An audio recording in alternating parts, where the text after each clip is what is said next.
Hey everyone, welcome to another deep dive where we take a closer look at some really interesting stuff related to fitness and well-being. Exactly. We're going to unpack all of it and give you some practical advice that you can actually use.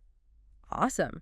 So today we are diving into this podcast I found called Fit Together. Oh, yeah, I listened to that one.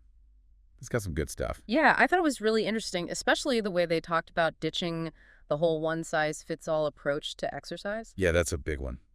Because what works for one person might not work for another. And they made a point about how so many people start workout routines but then end up quitting. It's so true.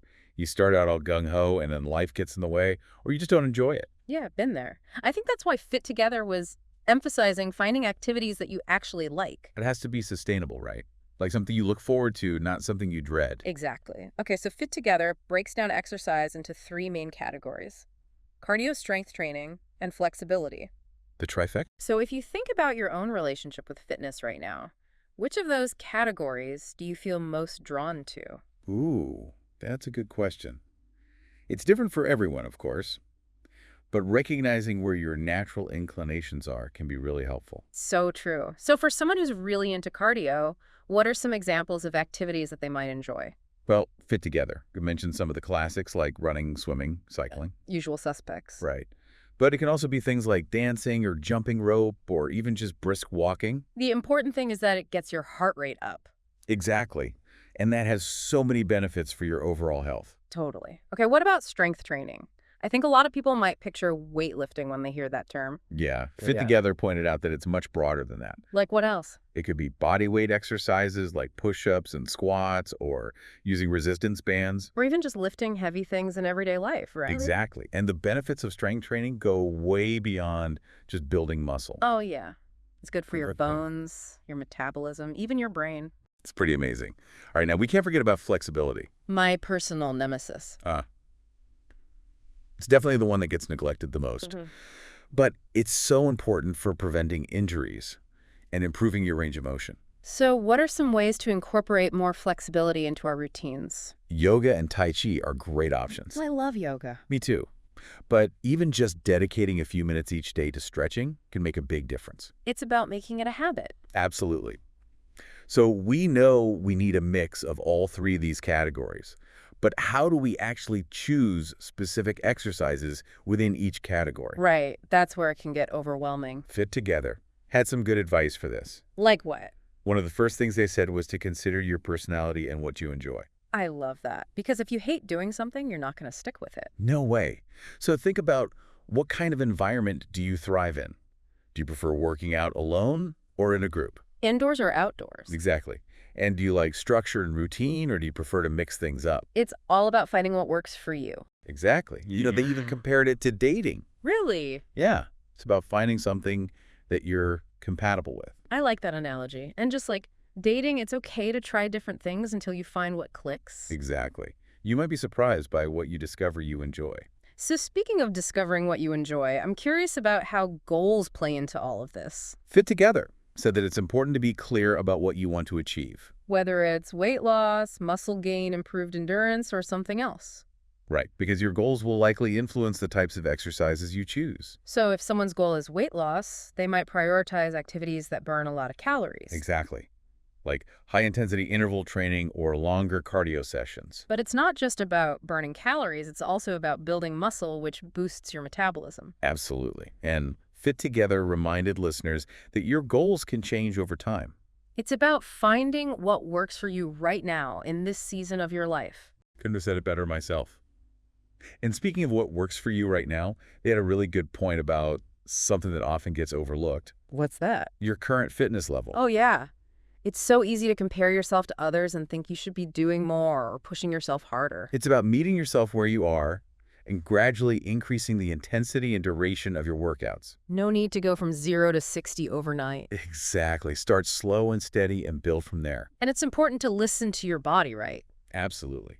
Fit Together emphasize that pain is not a badge of honor. Oh, yeah. No pain, no gain is a dangerous mentality. It really is.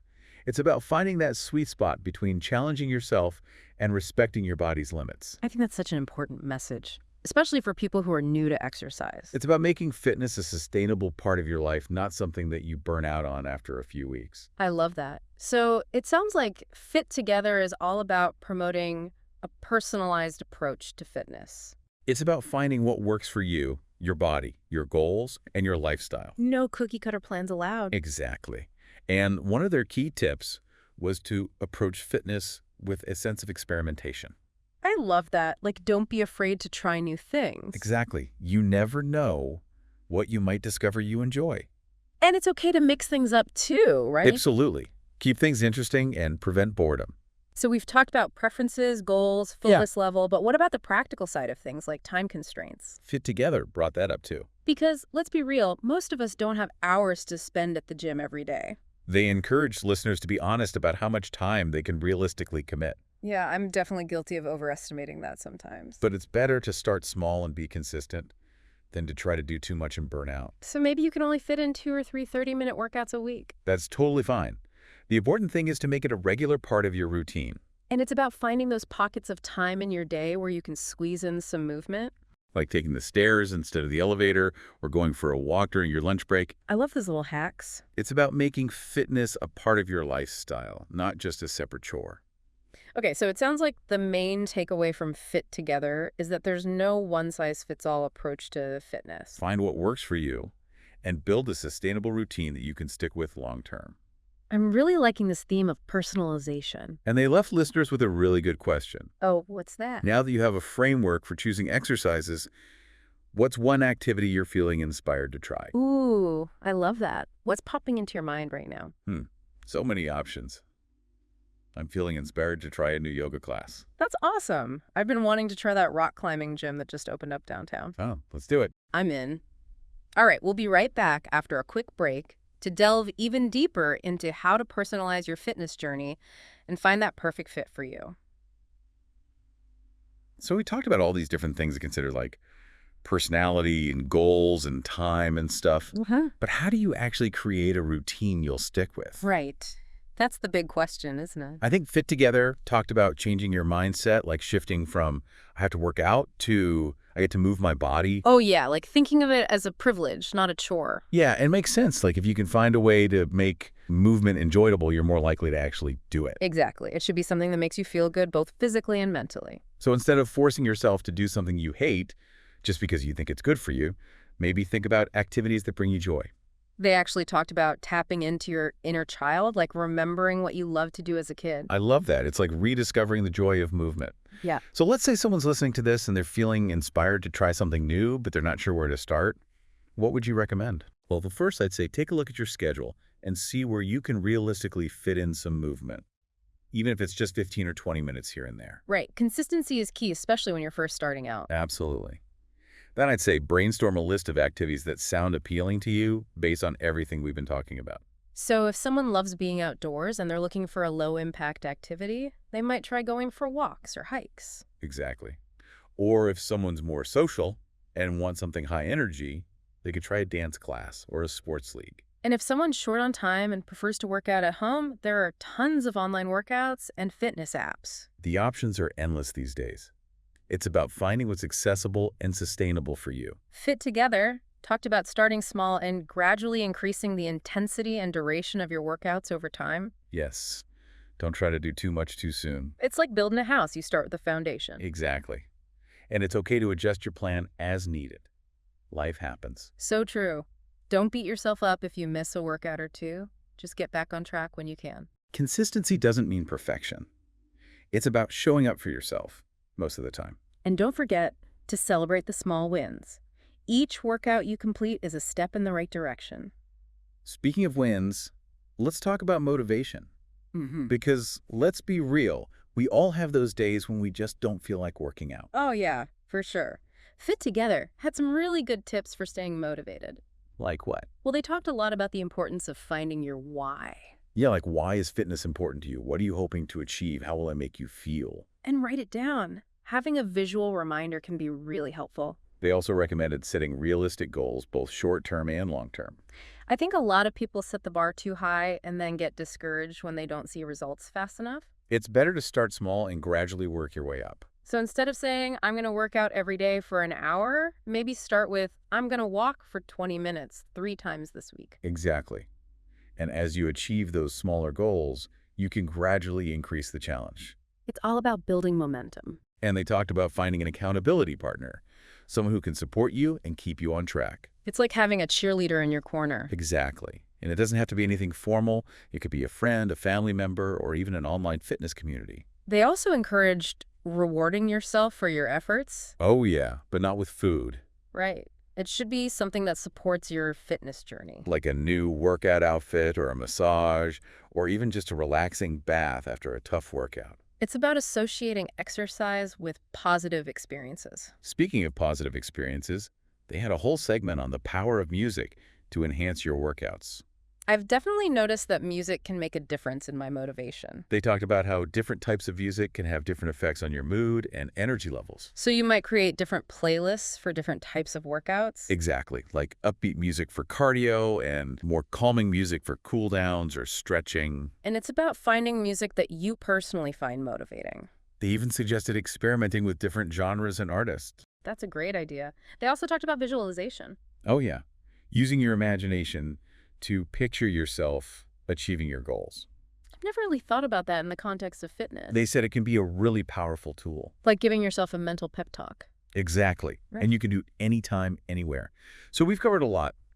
Mindset, motivation, and practical strategies. But what about when you hit a plateau or start to feel discouraged? It happens to everyone, right? Absolutely. The key is to not let those setbacks define you. Fit together. Stress the importance of being kind to yourself. Progress isn't always linear. There will be ups and downs. And remember, you don't have to go through this alone. There are so many resources available, accountability partners, trainers, therapists. As we wrap up this part of our deep dive, I want to emphasize one thing. Finding the right fitness routine isn't just about the exercises themselves. It's about building a positive mindset, finding support, and most importantly, enjoying the process. It's a journey, not a destination. So be patient with yourself, celebrate your progress, and have fun. And we'll be right back to talk about one more really important piece of the puzzle community. We're back and ready to talk about one last piece of this whole fitness puzzle. And it's a big one. Community. Fit together. Really emphasize the power of community. That makes such a difference. I think having people around you who get it can be so motivating. Totally. Like a support system that understands the ups and downs. It's like having a built-in cheering squad. Exactly. Fit Together talked about how when you surround yourself with positive and encouraging people, it's easier to stay on track even when you don't feel like it. And it's not just about accountability either. It's also about that sense of connection. Right. Like you're all in this together. They shared this story about a woman who was struggling to stay motivated to run, and then she joined a running club. Oh, yeah. What happened? It totally changed her experience. The social aspect made all the difference. I can see that. Like having people to run with and chat with would make it more fun. Yeah, and the encouragement from her fellow runners helped her push through those tough moments. That's awesome. It shows how powerful community can be. And it doesn't have to be a formal group either. It could be as simple as finding a workout buddy. Totally. Someone you can meet up with regularly to exercise. I've definitely found that having a workout buddy makes it more likely that I'll actually stick to my workouts. Me too. It's like having someone to hold you accountable. And of course, there's always online fitness communities. Which can be great, especially if you're looking for connection outside of your immediate circle. So many options out there. But for someone who's listening and thinking, okay, I want that, but I don't know where to start, what advice would you give them? Well, I'd say start by looking at your existing network. Like friends, family, coworkers. Yeah. See if anyone's interested in working out together. And if you want to branch out, you could join a local gym or fitness studio. Lots of them offer group classes and social events. And they're always running clubs, hiking groups, sports leagues. And don't forget about online communities. You can find groups for pretty much any interest these days. So many possibilities. The key is to be open to connecting with people who share your passion. And remember, it's not about finding the perfect community. It's about finding people who support you and make the journey more enjoyable. So as we wrap up our deep dive into finding your fitness fit, let's remember it's not just about the exercises. It's about the mindset, the motivation, the community. And the joy of movement. It's about finding what works for you and making movement a sustainable part of your life. So keep exploring, keep moving, keep connecting. And most importantly, have fun. Thanks for joining us on this deep dive into finding your fitness fit. We hope you feel inspired to create a routine that you truly love and